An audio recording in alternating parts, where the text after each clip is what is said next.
Welcome to LiCAS.news. I'm Shirley Benedictos, and here are our headlines this week.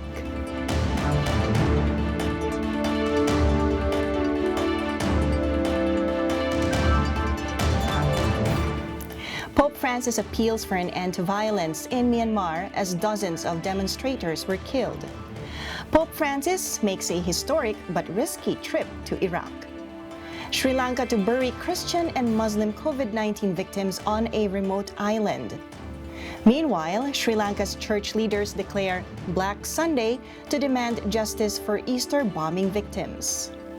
A Pakistani court grants bail to a Christian accused of a blasphemous Facebook post.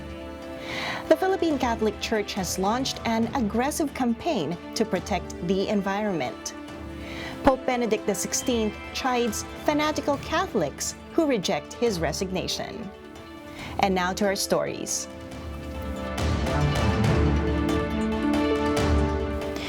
Pope Francis has called for an end to the violence being committed against anti-coup protesters in Myanmar amid reports that security forces killed nearly 40 people this week. The Pope made his appeal on the same day as 38 people, according to the UN, were killed in Myanmar as the military quelled protests in several towns and cities. It was the most violent day since demonstrations against last month's military coup first broke out. The total killed since the coup is now more than over 50 people. Pope Francis called on authorities in Myanmar to enter into a dialogue.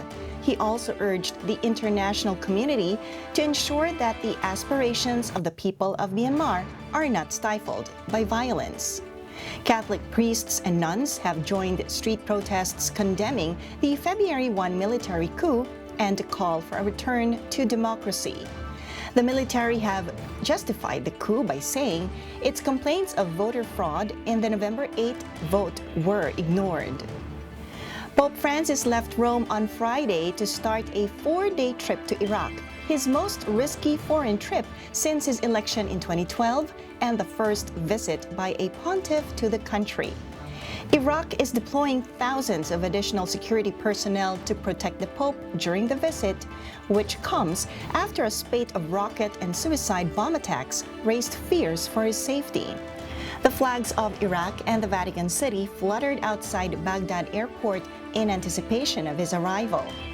Pope Francis's whirlwind tour will cover 4 cities in the north and south of the country, taking him by plane, helicopter, and possibly armored cars to areas that most foreign dignitaries are unable to reach, let alone in such a short space of time.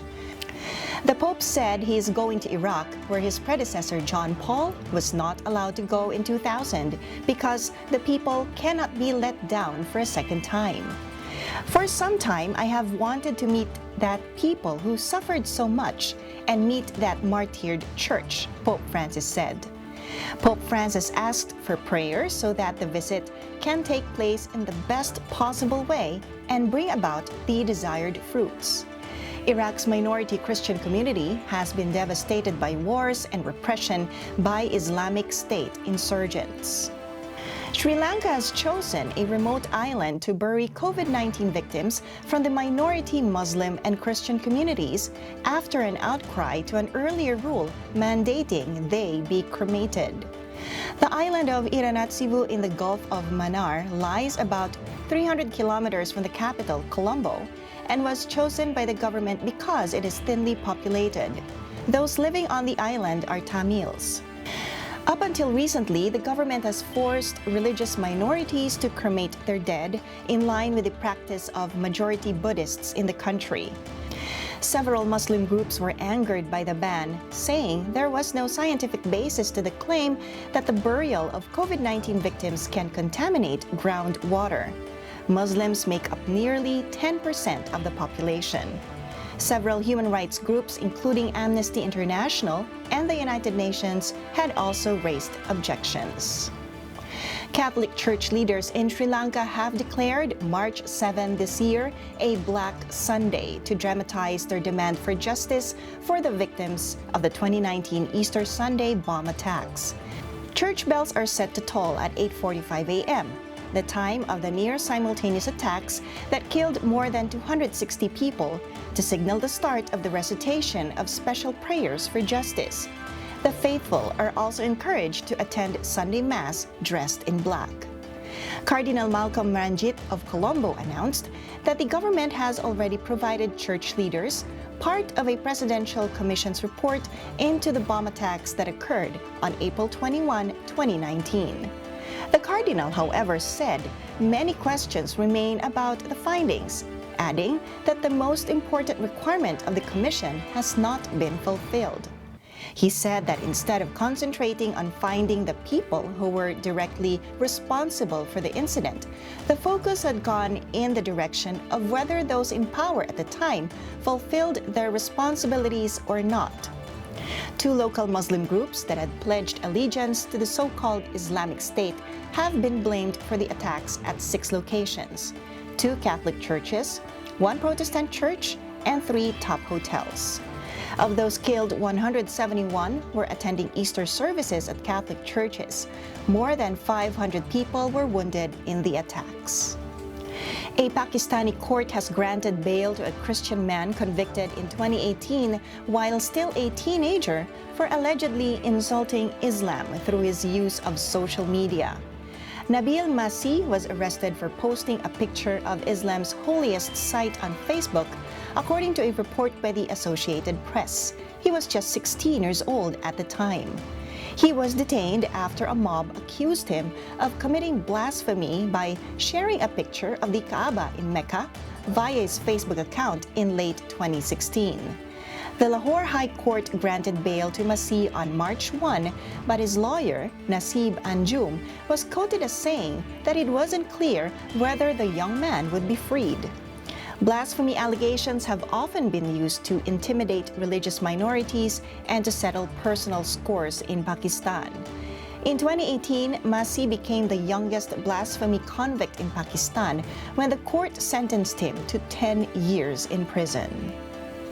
The Catholic Church in the Philippines launched this week a program that aims to aggressively counter climate emergency in the country. The virtual launching was held by Bishop Jose Colin Bagaforo, chairman of the Catholic Bishops' Conference of the Philippines National Secretariat for Social Action, Justice, and Peace.